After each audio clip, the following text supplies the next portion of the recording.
नमस्कार दोस्तों, स्वागत है आपका वी पॉलिटिकल चैनल में। और आज का हमारा टॉपिक है द्वितीय विश्व युद्ध के महत्वपूर्ण परिणामों की चर्चा कीजिए। मोस्ट रिपीटेड क्वेश्चंस है ये। इस वीडियो का पार्ट 2 है। पार्ट 1 हम डिस्कस कर चुके हैं और third year political science BA programme BA honours दोनों के लिए ही इम्पॉर्टेंट टॉपिक है। इसमें हम द्वितीय विश्व युद्ध के परिणामों की चर्चा करेंगे। इससे पहले पार्ट 1 द्वितीय विश्व युद्ध के कारण आप ज़रूर देखें। तो स्टार्ट करते हैं अपना टॉपिक। द्वितीय विश्व युद्ध। द्वितीय विश्व युद्ध का आरंभ कैसे हुआ, द्वितीय विश्व युद्ध के कारण क्या थे, द्वितीय विश्व युद्ध के परिणाम और अंत में पढ़ेंगे निष्कर्ष। द्वितीय विश्व युद्ध का आरंभ और कारण हम पार्ट 1 में पढ़ चुके हैं, तो इसके लिए आप पार्ट 1 देखें। और द्वितीय विश्व युद्ध के परिणाम निष्कर्ष हम इस वीडियो में पढ़ेंगे। नोट में लिखा गया है, यदि प्रश्न में द्वितीय विश्व युद्ध के कारण पूछे जाएं या द्वितीय विश्व युद्ध के परिणाम, दोनों प्रश्नों का यही उत्तर है। अगर चाहे कारण पूछे या परिणाम, हमें ऐसे ही स्ट्रक्चर बनाना है। दोनों प्रश्नों का यही उत्तर है और इसी पैटर्न को दोनों प्रश्नों के उत्तर में लिखना है। इसलिए वीडियो का पार्ट 1 कारण देखें पहले, फिर पार्ट 2 परिणाम देखें। तो स्टार्ट करते हैं अपना टॉपिक, द्वितीय विश्व युद्ध के परिणाम। 20वीं शताब्दी के आरंभ से अंतर्राष्ट्रीय संबंधों के स्वरूप और विषय में बहुत गहरे परिवर्तन होने शुरू हो गए। 20वीं शताब्दी में क्या हुआ था कि बहुत सारे परिवर्तन हुए। दूसरे विश्व युद्ध के बाद परंपरागत अंतर्राष्ट्रीय व्यवस्था समाप्त हो गई। जो पुरानी अंतर्राष्ट्रीय व्यवस्था थी वह समाप्त हो गई और विश्व अंतर्राष्ट्रीय व्यवस्था के नए युग में प्रविष्ट हो गया। इसके पश्चात विश्व के राजनीतिक मानचित्र में भारी परिवर्तन हुआ। जो राजनीतिक मानचित्र है उसमें भी भारी परिवर्तन हुआ। नए प्रभुसत्ता संपन्न राज्यों का जन्म हुआ। शीत युद्ध छिड़ गया। 2 ध्रुवीकरण पैदा हुआ, मतलब एक तरफ सोवियत संघ, दूसरी तरफ अमेरिका। परमाणु शस्त्रों का आगमन शुरू हुआ। एक विश्व स्तरीय कर्ता के रूप में संयुक्त राष्ट्र संघ का जन्म। दूसरे विश्व युद्ध के समाप्त होने के बाद संयुक्त राष्ट्र संघ का निर्माण करने में ऐसा संगठन बनाने का प्रयत्न किया गया जो अंतर्राष्ट्रीय शांति स्थापित और सुदृढ़ करने के लिए उपकरण बन सके। यह आशा की गई कि यूएनओ राष्ट्रों के सामूहिक प्रयत्नों द्वारा विकास के लिए अंतर्राष्ट्रीय कूटनीति का प्रभावशाली संघ बनेगा।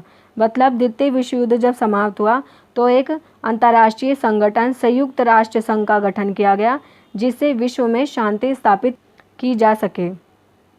नई अंतर्राष्ट्रीय शक्ति संरचना तथा यूरोपीय सर्वोच्चता की समाप्ति। द्वितीय विश्व युद्ध का महत्वपूर्ण परिणाम क्या हुआ कि संयुक्त राज्य अमेरिका ने अपनी अलगाववादी नीति को त्याग कर यूरोप एवं विश्व में अपना प्रभाव बढ़ाने की नीति को अपनाया। इसी तरह सोवियत संघ ने भी साम्यवाद के विस्तार तथा अपने प्रभाव के विस्तार की नीति को अपनाया। मतलब जब द्वितीय विश्व युद्ध समाप्त हुआ तो इसका परिणाम क्या निकला कि नई अंतर्राष्ट्रीय शक्ति संरचना स्टार्ट हुई। मतलब एक साइड अमेरिका और दूसरी साइड सोवियत संघ, दोनों ने अपने प्रभावों को, शक्तियों को बढ़ाने का प्रयास करा। जबकि यूरोपीय सर्वोच्चता की समाप्ति हो गई। जो फ्रांस, ब्रिटेन, ये बहुत ज़्यादा शक्तिशाली थे, ये द्वितीय विश्व युद्ध में जीतने के बाद भी हार गए क्योंकि इन्हें बहुत सारी हानि हुई थी। ब्रिटेन और फ्रांस जो बेहद शक्तिशाली थे, युद्ध में विजय होने के बावजूद आर्थिक और सैन्य शक्ति के रूप में कमज़ोर हो गए। ठीक है, मतलब ये सैनिक शक्ति के रूप में कमज़ोर होते चले गए, जिससे एशिया अफ्रीका के राष्ट्रों की स्वतंत्रता का मार्ग खुल गया, जिससे जो है भारत भी आज़ाद हो गया और एशिया अफ्रीका के बहुत सारे देश आज़ाद हो गए। संयुक्त राज्य अमेरिका तथा सोवियत संघ का 2 महाशक्तियों के रूप में उदय। द्वितीय विश्व युद्ध का महत्वपूर्ण परिणाम क्या हुआ कि संयुक्त राज्य अमेरिका और सोवियत संघ 2 महाशक्तियों का उदय हुआ। अमेरिका विश्व राजनीति में सबसे शक्तिशाली राष्ट्र बन गया। युद्ध में इसकी बहुत कम क्षति पहुंची थी। जो दूसरा विश्व युद्ध हुआ था इसमें इसके बहुत ही कम क्षति पहुंची थी। तकनीक और हथियारों पर इसके एकाधिकार के कारण अंतर्राष्ट्रीय संबंधों में शक्ति और अधिक बढ़ गई। ठीक है, इसी तरह सोवियत संघ भी विश्व शक्ति बनकर सामने आया। भारी हानि के बावजूद इसने विश्व शक्ति के रूप में अपनी शक्ति का सशक्त और सफल परिचय दिया। चौथा महत्वपूर्ण परिणाम, शीत युद्ध का उद्भव और विश्व व्यवस्था पर इसका प्रभाव। अमेरिका और सोवियत संघ का अपनी अपनी विरोधी विचारधाराओं के साथ 2 महाशक्तियों के रूप में उभरना। मतलब यूएसए और यूएसएसआर दोनों ही जो है 2 महाशक्तियों के रूप में उभरे, जिसके कारण क्या हुआ, शीत युद्ध का आरंभ स्टार्ट हो गया। अंतर्राष्ट्रीय संबंधों में शीत युद्ध का आरंभ होने का कारण बना। अमेरिका विचारधारा पूंजीवादी थी, जबकि सोवियत संघ साम्यवादी विचारधारा पर बल दे रहा था। इस प्रक्रिया से विश्व राजनीति में शीत युद्ध का दौर आरंभ हो गया। कोल्ड वॉर शुरू हो गई। 5वां, एशिया और अफ्रीका में नए प्रभुसत्ता संपन्न राज्यों का जन्म हुआ। नए प्रभुसत्ता संपन्न राज्यों का जन्म हुआ क्योंकि ये पूर्ण रूप से ब्रिटेन फ्रांस से स्वतंत्र हो चुके थे और विश्व शक्ति की संरचना पर इसका प्रभाव। दूसरे विश्व युद्ध की समाप्ति के बाद अधिक से अधिक राष्ट्र, विशेषता एशिया और अफ्रीका के राष्ट्र, विश्व साम्राज्यवादी की जंजीरों को उतार फेंकने में सफल हुए। मतलब ये पूर्ण रूप से स्वतंत्र हो गए।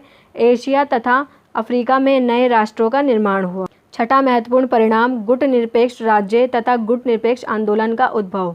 द्वितीय विश्व युद्ध के बाद क्या हुआ, जब बहुत सारे देश स्वतंत्र हो गए थे तो उन्होंने क्या करा, गुटनिरपेक्षता की नीति को अपनाया, जिसे गुटनिरपेक्ष आंदोलन का नाम दिया गया। 1945 के पश्चात दो महाशक्तियों का आगमन हुआ। उनके संबंधों की प्रकृति के प्रभाव अधीन विश्व में शीत युद्ध उत्पन्न हो गया। एक तरफ यूएसए और एक तरफ यूएसएसआर, दो महाशक्तियों का उदय हुआ, जिसके कारण विश्व में कोल्ड वॉर शीत युद्ध आरंभ हो गया। जो 9 स्वतंत्र राज्य उभरे थे उनके लिए आवश्यक बन गया था कि वे अपने आर्थिक सामाजिक पुनर्निर्माण पर अपनी शक्ति केंद्रित करें। मतलब जो नए देश उभरे थे उनके लिए ज़रूरी हो गया था कि वे अपने विकास के लिए ऐसी नीति अपनाएं जो दोनों गुटों से अलग हो। इसलिए उन्होंने कौन सी नीति अपनाई, गुटनिरपेक्षता की नीति को अपनाया।